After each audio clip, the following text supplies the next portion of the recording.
The smallest country of the world is Vatican City by both population and area.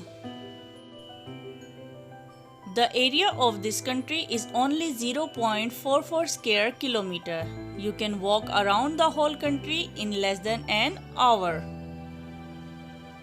The population of Vatican City is approximately 1000 people. 100% of its population is Catholic.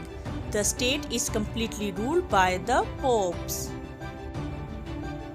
It is recognized as an independent state that is not a part of the United Nations. The Vatican City stands on the Vatican Hills. Its official language is Italian. The Vatican flag is yellow and white. The yellow side is supposed to represent the popes, and the white side is represent his worldly power. The Vatican City has approximately 5.5 million people visiting in an year. The economy is mainly supported by the tourism. The Vatican City is home to the largest Catholic church in the world.